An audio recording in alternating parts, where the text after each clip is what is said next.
दोस्तों, हमारा मन बहुत शक्तिशाली होता है। हमारे मन के जो विचार हैं, ये विचार इतने तीव्र होते हैं कि हम इनके बहाव में बहते चले जाते हैं। हमारा मन हमेशा यहाँ वहाँ भटकता रहता है, तरह तरह की खेल दिखाता रहता है और हम इसे समझ नहीं पाते।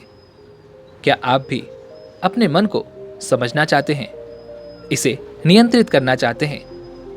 क्या आप भी चाहते हैं कि आपका मन आपके वश में रहे?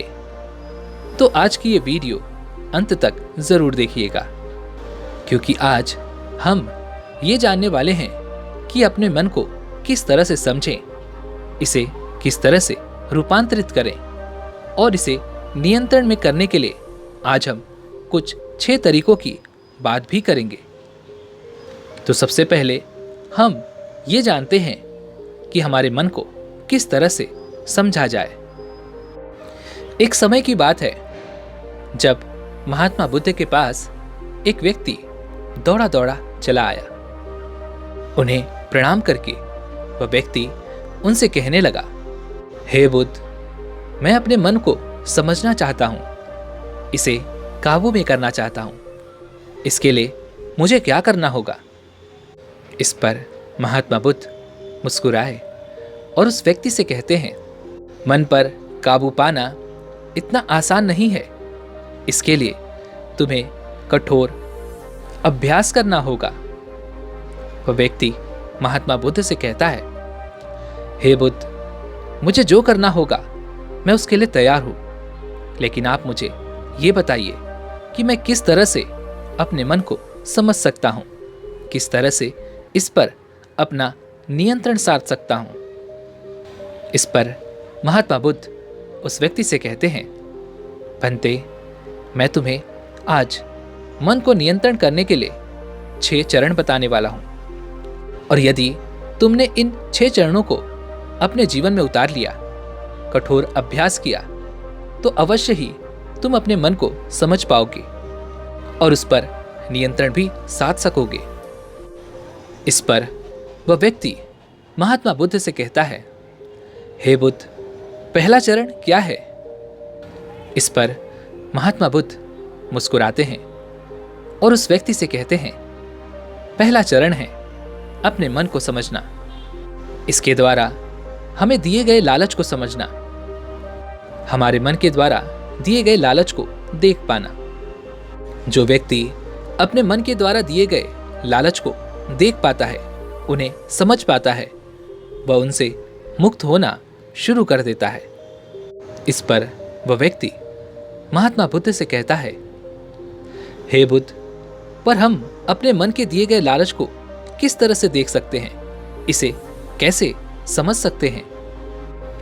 इसका जवाब देते हुए महात्मा बुद्ध उस व्यक्ति से कहते हैं, भंते, जब कोई व्यक्ति अपने अनुभव से जिस भी गलत कार्य को जल्दीबाजी में करता है, तब उसे दुख पहुंचता है और वह दुख उसका अनुभव बनता है, और यही अनुभव उसके रूपांतरण का कारण भी बनता है। जैसे कि यदि कोई व्यक्ति नशे की वास्तविकता को समझ जाता है, वह यह समझ जाता है कि नशा उसकी सेहत के लिए सही नहीं है और इससे उसका जीवन भी पूरी तरह से नष्ट हो जाएगा, तब वह उससे मुक्ति पाना चाहता है और धीरे धीरे वह उससे मुक्त होना शुरू कर देता है, क्योंकि उसने वास्तविकता को देख लिया है। ठीक इसी प्रकार जब कोई व्यक्ति किसी और व्यक्ति के प्रति मन में ईर्ष्या रखता है, जलन की भावना रखता है, तो इसका परिणाम उसे भोगना ही पड़ता है। और यदि वह व्यक्ति वास्तविक तौर पर जब इसे देख लेता है, समझ जाता है, तो वह इससे मुक्ति पाना चाहता है और धीरे धीरे वह इससे मुक्त होने लगता है, क्योंकि हमारा मन हमेशा ही हमें लालच देता रहता है और हम इस लालच में इस तरह से बहते चले जाते हैं कि हम इसके पीछे की वास्तविकता को देखना और समझना जरूरी नहीं समझते। लेकिन हमारे मन के इसी लालच को देखना और समझना ही मन को समझने का पहला चरण है। इससे पहले कि हम आगे बढ़ें, मैं आपसे एक प्रश्न पूछना चाहता हूं। आखिर आप अपने मन को वश में क्यों करना चाहते हैं? आप इस पर नियंत्रण क्यों साधना चाहते हैं? क्योंकि आपने यह अनुभव तो अवश्य ही रखा होगा कि आपका मन हमेशा आपको दुख पहुंचाता है, और इसका कारण यह है कि मन हमें जो लालच देता है, इसे पूरा करने के बाद हमारे मन को तृप्ति मिलती है, लेकिन वह कार्य हमने जल्दीबाजी में किया होता है, जिस कारण बाद में हमें उसका पछतावा होता है, हमें दुख होता है। और ये लालच इतने सुहावने होते हैं कि हम इनके पीछे का दुख, इसके पीछे की वास्तविकता को देखना जरूरी नहीं समझते। इसलिए केवल अपने दुखों को देख लेना ही काफी नहीं होगा, जिससे आप अपने मन को वश में नहीं कर पाएंगे। अपने मन को वश में करने के लिए आपको दूसरा चरण भी ध्यानपूर्वक समझना होगा। आगे वह व्यक्ति महात्मा बुद्ध से कहता है, हे बुद्ध, यदि कोई व्यक्ति यह देख ले कि उसके मन का लालच क्या है, और यह लालच उसे दुख पहुंचाता है, दर्द देता है, तकलीफें देता है, तो क्या वह व्यक्ति अभी पहले चरण पर है? और यदि वह व्यक्ति अभी पहले चरण पर है, तो वह दूसरे चरण तक कैसे पहुंचेगा? इसका जवाब देते हुए महात्मा बुद्ध कहते हैं, भंते, तुम्हें किसी ऐसे व्यक्ति से मिलना होगा जो पहले से ही अपने मन पर काबू पा चुका हो, जो पहले से ही अपने मन पर नियंत्रण साध चुका हो, क्योंकि वही तुम्हें सही मार्ग दिखा सकता है, तुम्हें सही दिशा बता सकता है, क्योंकि तुम भी वही चाहते हो जो उसने पहले से ही जान लिया है। इसलिए वही तुम्हें सही मार्ग दिखा सकता है। इसके लिए तुम्हें खुद से ही निकलना होगा, समझना होगा कि कौन ऐसा व्यक्ति है, तुम्हें उस तक पहुंचना होगा। अब दोस्तों, यहां पर एक बात और समझने वाली है। यहां पर खुद से निकलने का अर्थ ये नहीं कि आप सन्यासी बन जाएं, साधु बन जाएं। यहां पर इसका अर्थ ये है, कोई ऐसी चीज या कोई ऐसी खोज जो आपका मार्गदर्शन कर सके। अब यहां पर एक और प्रश्न उठता है कि ऐसे व्यक्ति को हम भला कहां खोजेंगे? हमारे आसपास का जो समाज है, आसपास के जो लोग हैं, वह तो सभी नकारात्मक है। वे लोग केवल नकारात्मक बातें करते हैं, तो ऐसे में हमें वह व्यक्ति कहां मिलेगा? तो इस प्रश्न का जवाब बहुत ही सीधा और सरल है। आजकल आप सोशल मीडिया पर ऑनलाइन तो रहते ही होंगे। आपने इंटरनेट के बारे में भी जाना होगा, और इंटरनेट एक ऐसी जगह है यह एक ऐसी जगह है जहां पर आपको हर प्रकार की जानकारी बड़े ही आसानी से मिल जाती है। आप यहां पर ऐसे व्यक्ति को ढूंढ सकते हैं और फिर उनसे जुड़ सकते हैं। जिस प्रकार अभी आप हमारी ये वीडियो देख रहे हैं, इसी प्रकार आप किसी ऐसे व्यक्ति की खोज भी कर सकते हैं। तो इस कहानी में थोड़ा सा और आगे बढ़ते हैं और दूसरे चरण को थोड़ी सी और अच्छे से जानने का प्रयास करते हैं। इस पर आगे वह व्यक्ति कहता है, हे बुद्ध, आखिर उस व्यक्ति को मैं कैसे पहचानूंगा जिसने अपने मन को समझ लिया है, जो अपने मन पर नियंत्रण साध चुका है, जिसने खुद को जान लिया है? क्योंकि हमारे आसपास में, हमारे समाज में जो भी व्यक्ति हमें मिलते हैं, उनका दावा यही होता है कि हम अपने मन पर नियंत्रण पा चुके हैं। वह सबसे बड़ा ज्ञानी है और सबसे बड़े बुद्धिमान है। लेकिन वास्तविकता में ज्ञानी कौन है, यह भला मैं कैसे पता करूं? तभी इसका जवाब देते हुए महात्मा बुद्ध उस व्यक्ति से कहते हैं, भंते, अगर तुम्हारे मन में ये सारे सवाल उठ रहे हैं, तो इसका अर्थ यह है कि अब तुम तीसरे चरण तक पहुंच चुके हो। आगे महात्मा बुद्ध तीसरे चरण को समझाते हुए कहते हैं कि किसी व्यक्ति को सुनकर सुनना ही अपने मन को समझाने का तीसरा चरण है। इस पर वह व्यक्ति कहता है, हे बुद्ध, क्या किसी को देखकर यह पता नहीं किया जा सकता कि वह व्यक्ति ज्ञानी है, बुद्धिमान है और अपने मन पर नियंत्रण साध चुका है? इसका जवाब देते हुए महात्मा बुद्ध कहते हैं, देखकर तो तुम्हें हर कोई शांत ही लगेगा, लेकिन भीतर से उसके विचार कैसे हैं, वह किस तरह से सोचता है, किस तरह से बातें करता है, यह तो उसके शब्द ही तुम्हें बता सकते हैं। लेकिन एक बात और ध्यान देना कि केवल शब्दों पर ही पूरी तरह से विश्वास करना भी ठीक नहीं है, क्योंकि अच्छी बातें तो कोई भी सीख सकता है और तुम्हारे सामने कह सकता है। किसी भी बात पर इसलिए विश्वास कर लेना कि वह मैंने कहा है तो सही होगा, यह गलत है। किसी भी बात पर तब तक विश्वास ना करो जब तक कि वह तुम्हारा अनुभव ना बन जाए। अगर हम महात्मा बुद्ध के द्वारा कही गई इस बात को और आसान भाषा में समझने की कोशिश करें तो दोस्तों, आपको कई सारे ऐसे लोग मिल जाएंगे जो हमेशा आपसे ये कहते होंगे कि ध्यान करना अच्छा है, और वहीं पर कुछ ऐसे लोग भी मिलेंगे जो ये कहते होंगे कि ध्यान करना बुरा है।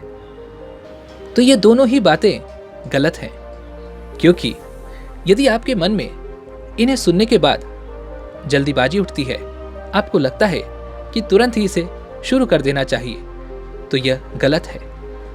क्योंकि उसके बाद आपके मन में यह सवाल तो जरूर उठेगा कि आखिर हम ध्यान कैसे करें, क्योंकि ध्यान करना जरूरी है, उत्तम है, लेकिन यह शुरुआत में आपको वह लाभ नहीं देता जो आपको बाकी सारे लोग बताते हैं। ध्यान में आपको आनंद की प्राप्ति होती है, लेकिन अगर आप ये सोचते हैं कि मैं आज ही से ध्यान करना शुरू कर दूं और फिर तुरंत ही मुझे आनंद मिल जाएगा, तो ऐसा नहीं होगा, बल्कि आप कुछ ही दिनों में उससे ऊब जाएंगे और आपका जो विश्वास था कि ध्यान करना अच्छा है और यह आपको आनंद की प्राप्ति करवाता है, लेकिन आपको अनुभव क्या हुआ कि ध्यान करना तो बहुत ही बेकार है, इससे तो मन ऊब जाता है। इसी प्रकार आपका विश्वास धीरे धीरे बदल जाएगा। पहले ध्यान को अच्छी तरह से समझिए, क्योंकि आप यदि ध्यान को नहीं समझ पाएंगे तो आप इसे बुरा मानने लगेंगे और आप एक अति से दूसरे अति की ओर पहुंच जाएंगे, और हमारा मन हमें इसी तरह से बहकाता रहता है। हमारा मन इसी तरह से हमें एक जाल से निकालकर दूसरे जाल में फंसाता रहता है, और उसके बाद अगर आप ध्यान करना चाहेंगे भी, तब भी आपका मन आपको ध्यान नहीं करने देगा, क्योंकि इसका अनुभव आपको बुरा मिला है। तो आप कभी भी ध्यान की ओर नहीं लौट पाएंगे। तो चलिए अब आगे इस तीसरे चरण को और अच्छे से समझने की कोशिश करते हैं। दोस्तों, महात्मा बुद्ध कहते हैं कि किसी भी बात पर विश्वास नहीं करना है जब तक कि वह आपके विवेक की कसौटी पर खरा ना उतरे, और यह हमारी कसौटी पर खरा कब तक नहीं उतर पाएगा, जब तक कि हम कर्म नहीं करेंगे, और कर्म करना तो आवश्यक है, और कर्म ही अपने मन को समझाने का चौथा चरण है। जैसे कि यदि कोई व्यक्ति अत्यधिक धन कमाना चाहता है तो उसे धन कमाने के लिए सही दिशा में कर्म करना जरूरी है। ठीक उसी प्रकार यदि कोई खुद को जानना चाहता है तो उसे खुद को जानने के लिए सही तरह के कर्म करने होंगे, सही तरह की कसौटियों से उतरना होगा, उसे सही दिशा में आगे बढ़ना होगा। आगे वह व्यक्ति महात्मा बुद्ध से कहता है, हे बुद्ध, सही दिशा में कर्म करते समय एक व्यक्ति किस तरह की गलतियां कर सकता है? इस पर महात्मा बुद्ध कहते हैं, भंते, यदि कोई व्यक्ति कर्म करते वक्त गलतियां करता है तो वह केवल दो ही प्रकार की गलतियां कर सकता है।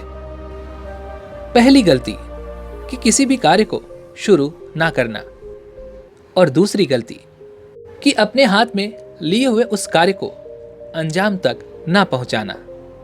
और इन दोनों ही गलतियों के पीछे हमारा मन अत्यधिक चालाकी से हमें भटकाता रहता है, क्योंकि आपने देखा होगा कि आपका मन भी आपको यही कहता है कि आज नहीं, इस काम को हम कल से शुरू करेंगे। वहीं पर कोई ऐसा भी व्यक्ति होगा जिसके मन में यह सवाल उठता होगा कि क्या मैं इस कार्य को सफलतापूर्वक कर पाऊंगा या नहीं। और कोई ऐसा भी व्यक्ति होगा जो इस कार्य को शुरू करने से पहले ही हार मान लेता है। और ऐसा इसलिए होता है क्योंकि आप अपने मन की उस लालच के प्रति जागरूक नहीं है, और जागरूकता ही हमें सही दिशा में चलने के लिए सहारा देता है। और जागरूकता ही मन को समझने का 5वां चरण भी है। इसलिए यदि आप दिन के किसी भी कार्य को कर रहे हैं तो उसे पूरा जागरूक होकर करें, उस पर ध्यान दें। आपका दिमाग, आपका मन, आपका शरीर, आपकी पूरी ऊर्जा केवल उसी कार्य पर होनी चाहिए। यदि आप सांस भी ले रहे हैं तो इस पर भी आपका ध्यान होना आवश्यक है। बिना जागरूक हुए यदि आप कोई भी कार्य करते हैं या फिर आपका बीता हुआ एक भी पल मृत होने के समान है।